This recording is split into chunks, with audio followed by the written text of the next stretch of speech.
السلام علیکم سسٹر باجی، کیسی ہیں آپ؟ السلام علیکم. السلام علیکم اللہ یاری صاحب، کیسے ہیں وعلیکم آپ؟ السلام. اللہ کا احسان ہے. Thank you. آپ خیریت سے ہیں انشاءاللہ؟ سب سے پہلے تو آپ کے لیے بہت ساری دعائیں، اور خدا آپ کو عمر طول عطا فرمائے. تھینک اور یو سر. میں تھینک یو بہن. سب سے پہلے آپ کا بہت شکریہ ادا کرنا چاہوں گی، آ، کیونکہ مجھے پتا ہے کہ آپ کو اپنی تعریف سننے کا بالکل بھی شوق نہیں ہے، اور آپ کو بالکل بھی دلچسپی نہیں ہے، اور آپ بالکل بھی خوش نہیں ہوتے، لیکن پھر بھی میں آپ کو کہنا چاہوں گی کہ آپ بہت بڑا رول پلے کرتے ہیں ہماری میں آپ کا زندگی میں، خادم. کہ میں آپ کا آپ کی خادم ہوں. وجہ سے آج ہم کتاب حجت کھول کر پڑھ رہے ہیں. الحمدللہ. ورنہ تو پہلے ہمارا کوئی ایسا جو ہے وہ واسطہ نہیں پڑتا تھا. ہمیں کوئی غرض نہیں ہوتی تھی کہ ہم پڑھیں کہ نہیں پڑھیں، کہ ہمارے مولا کا کلام کیا ہے، بس ہمارے لیے جو ہے وہ مولوی کا فتویٰ حجت ہوتا تھا. لیکن آپ کے توسل سے جو ہے ہم پڑھ رہے ہیں، اور ہمیں تجسس پیدا ہو رہا ہے کہ ہم پڑھیں کہ الحمدللہ. ہمارے مولا کا کلام کیا ہے. آغا صاحب آپ یقین کریں کہ جو ہے میں 2 سال حوزے میں پڑھی، مگر کبھی بھی رجحان نہیں دلایا جاتا تھا اس بارے میں کہ جو ہے ہم اصول کافی پڑھیں، یا پھر جو ہے تہذیب الاحکام پڑھیں، یا ملا یعذر الفقی پڑھیں. اس طرف کوئی نہیں تھا. بس جو ہے وہ مشکل ویسے تھی، وہ فقہ کی اور کلام کی اور اصول کی، اور اسی کے اندر ہمارا ٹائم گزر جاتا تھا، اور ہمارے پاس مطالعہ کرنے کا الگ سے کچھ ٹائم بچتا نہیں تھا. لائبریری میں بالکل ہوتی صحیح. تھی یہ ساری کتابیں، مگر ہمارے پاس الگ سے ٹائم نہیں ہوتا تھا کہ ہم یا کہ ہمیں کوئی پڑھائے یا پھر ہم اس کا الگ سے مطالعہ کریں. لیکن جو ہے میں آپ کا شکریہ ادا کرنا چاہوں گی کہ آپ نے جو ہے ہم اس طرف راغب کیا.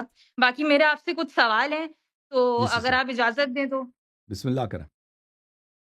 کہ اب دیکھیں، میں نے تو جو ہے وہ حوزہ چھوڑ دیا ہے، تو جی آپ سسٹر. کیا کہتے ہیں کہ اگر جو ہے حوزے اگر چھوڑ دیا جائے تو پھر یہ مفاہیم قرآن اور یہ صرف و نحو یہ میں کہاں سے سیکھوں؟ اور تو کوئی ایسا پلیٹ فارم ہے نہیں کہ جو ہے وہ جو پڑھائے ہمیں. اگر حوزہ جی چھوڑ دیا جائے تو پھر عربی کہاں سے سیکھیں ہم؟ دیکھیں، جہاں تک صرف و نحو کا تعلق ہے، یہ تو عربی میں جو صرف و نحو حوزے میں سکھایا جاتا ہے وہ تو بالکل ایک ناقص ہے. جو لوگ حوزے میں صرف و نحو پڑھتے ہیں ان کو بالکل سیکھتے بھی نہیں ہیں، اور ان کو عبارتیں پڑھنے میں مشکل ہوتی ہے. بہت ہی ناقص اور معیوب طور پہ وہاں پہ پڑھایا جاتا ہے. لیکن اگر آپ واقعاً صرف نحو پڑھنا چاہتی ہیں تو اس کے بہت سارے کورسز آن لائن موجود ہیں جو فری ہیں. اتنے زیادہ کورسز ہیں شرح ابن عقیل کے، اور کتب اعلال، کتب صرف کے، کتب نحو کے، کتب اعراب کے جی یوٹیوب پر اتنے زیادہ ہیں مختلف کورسز، اور بہت ٹھیک. اچھے نہایت اعلیٰ قسم کے. جی تو آپ وہاں پہ ان کو فالو کر سکتی ہیں. ڈیڈیکیشن مانگتا ہے یہ بات کہ آپ جو ہے روزانہ 1-2 وہاں پہ لیکچر دیکھ لیں، اور کتاب ہاتھ میں ہو جو وہ استاد بیان کر رہا ہے اس کو فالو کیجئے. تو آن لائن بہت سارے کورسز ہیں مختلف علوم میں، آج جی صرف و نحو میں، اور اس کے علاوہ بلاغت کے علوم میں بہت زیادہ. تو اس لحاظ میں تو آپ سرچ کریں نا، آپ کو اپنی تسلی کی مل جائے گی. آپ کی جو اپنی لیول ہے آپ دیکھ لیں آپ کس جی لیول جی پر ہیں. آپ جی سرچ جی کریں، آپ بالکل. کو اپنی باقی لیول کی ہاں مل جی جائے گی، جی اور آپ اس میں بہت جلدی پروگریس کر سکتے ہیں. اس لیے کہ جو انسان گھر میں ہوتی ہے تو اس جی کے پاس ٹائم بہت ہے. وہ دن میں 2-3-4 لیکچر سن سکتی ہے، اور اس کو اچھی طرح سے پڑھ کے دوبارہ اس کو کتاب جی میں جی جو ہاتھ میں ہوگا اس سے ملا کر اس کو پھر اس کو ریویو کر کے. تو یہ بہت آسان چیز ہے. جی سسٹر. جی. باقی مجھے یہ پوچھنا تھا کہ جو جن مسائل سے میرا واسطہ ہے، تو اب جیسے اب تقلید تو ظاہر سی بات ہے، وہ آپ کے لیکچر سن کے چھوڑ دیے.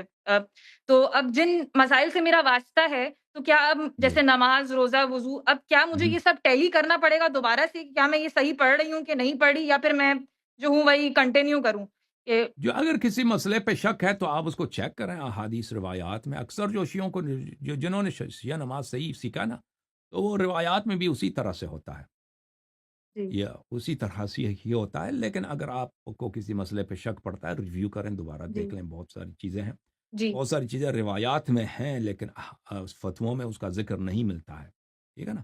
بہت ساری چیزیں ٹھیک ہے. جو ٹھیک مستحبات ہے. میں سے ہیں، یا اہم باتیں ہیں جو اس میں نہیں ہیں، نماز کے معاملے میں، یا جی وضو کے معاملے میں، یا طہارت کے معاملے میں. جی اس طرح کی بہت ساری روایات ہیں جو اس کا ریفلیکشن آپ کو بالکل بھی نہیں ملتا کہ یہ فتووں میں کیوں نہیں آیا. تو اس صحیح طرح اگر صحیح. آپ اس کو دیکھ لیں تو وہ آپ کے لیے مفید ہوگی. جی ہاں. ٹھیک ہے، شکریہ. ایک سوال ایک اور ہے کہ جو ہے میں نے آپ کی جو ہے تقریر میں سنا کہ علم رجال جو ہے وہ جو ہے وہ جماعت مخالف سے آیا ہے۔ تو اس کے مخالف میں مطلب اگر ہمیں جیسے کہ میں اگر راوی حدیث بننا چاہوں تو کیا میں بن سکتی ہوں؟ ایک عورت بن سکتی ہے راوی حدیث؟ بالکل اور بالکل اگر کوئی بن س- سکتی ہے تو اس کے لیے اس جرح و تعدیل کی وہ یہ علم جو ہے وہ کہاں سے حاصل کرے؟ یعنی اس کا کوئی مستند دیکھیں کوئی ہمارے ہاں ذرائع کہ اس سے حاصل کرے؟ دیکھیں ہمارے ہاں جرح و تعدیل کا علم ہے ہی نہیں شیعوں کے ہاں، اور کچھ علماء نے بنانے کی کوشش کی ہے، وہ ہے ہی نہیں، جب ہے جب روات جب جا چکے ہیں دنیا سے جا چکے ہیں روات، اور جب وہ زندہ جی تک کسی نے ان کے احوال جرح و تعدیل نہیں کی ہے، اور ان کے مرنے کے بعد بھی کسی نے جرح و تعدیل نہیں کی ہے، اور جو کتابیں لکھی گئی ہیں وہ جرح و تعدیل مثلا کتاب رجال شیخ ہے، مصنف رجال کشی ہے، جرح و تعدیل کی کتابیں نہیں ہیں، یہ کتابیں اچھا احوال ہیں مصنفین کے، اور احادیث ہیں روایات ہیں اہل بیت علیہ السلام سے بعض افراد کے متعلق۔ تو اب کس طرح آپ جرح و تعدیل کریں گے؟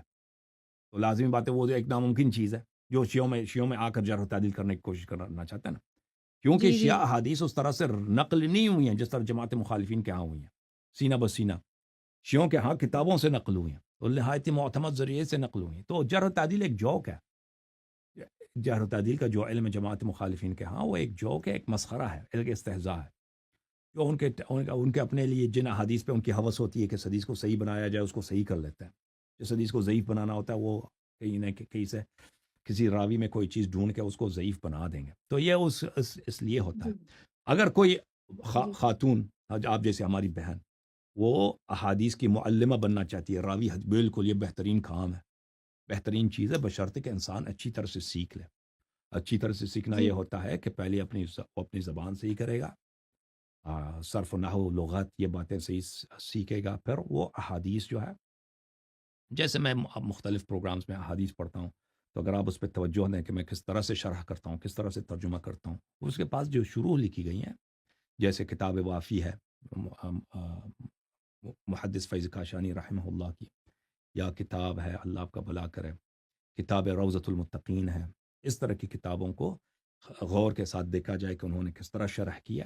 لازمی نہیں ہے کہ انسان ان کے ساتھ اتفاق کرے، لیکن انسان کا ذہن اور انسان کی سمجھ انڈرسٹینڈنگ احادیث کے متعلق اس سے بہت بڑھ جاتی ہے، وسیع ہو جاتی ہے۔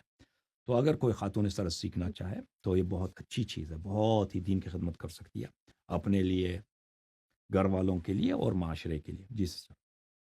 جی۔ تو آغا صاحب جی جن احادیث میں جو ہے وہ اختلاف تعرض ہے تو اس کے لیے پھر کیا کروں میں؟ مطلب اگر میں سوچ لیا ہے کہ میں تو اگر حدیث اس میں راوی حدیث تعارض بن ہے نا تو اس کا طریقہ یہ ہے کہ اہل بیت علیہ السلام نے اپنے سے کچھ بنانے کی ضرورت نہیں ہے۔ اگر احادیث جی میں اختلاف پایا جاتا ہے تو اس کا طریق حل اہل بیت طاہرین علیہ السلام نے بتایا ہے۔ اگر آپ میرے لیکچرز میں چلے جائیں تقلید کے موضوع پر تو اس میں آخری مثلا 23واں 24واں اس طرح آپ چیک کر لیں، اس میں آپ کو مل جائے جی گا کہ اس میں نے تعارض روایات پہ تفصیل سے گفتگو کیا ہے کہ روایات میں اگر تعارض ہو تو اہل بیت علیہ السلام نے کس طرح فرمایا کہ اس کو کیا کریں، آپ کے پاس کیا آپشن موجود ہے۔ جی ہاں۔ جی۔ باقی میرا آخری سوال میرا یہ ہے کہ اگر جو ہے ایک شخص جو ہے وہ فضائل اور مصائب بیان کرتا ہے معتبر کتابوں سے اور وہ مجلس پڑھتا ہے، تو کیا اس کے لیے کوئی سند ہونا لازمی ہے؟ یعنی اگر میں مجلس پڑھتی ہوں تو یا میرے لیے کوئی سند ہونا لازمی ہے، یا پھر میں راوی حدیث ہوں میں تبھی جو ہے وہ مجالس پڑھوں، ورنہ جو ہے میں یہ تو توقع رکھوں کہ کتب میں مجھ تو پر کوئی سند تنقید لکھی ہے کر نا، سکے؟ آپ اگر کوئی صحیح حدیث پڑھ رہی ہیں تو سند کا نقل کرنا مجلس میں ضروری نہیں ہے۔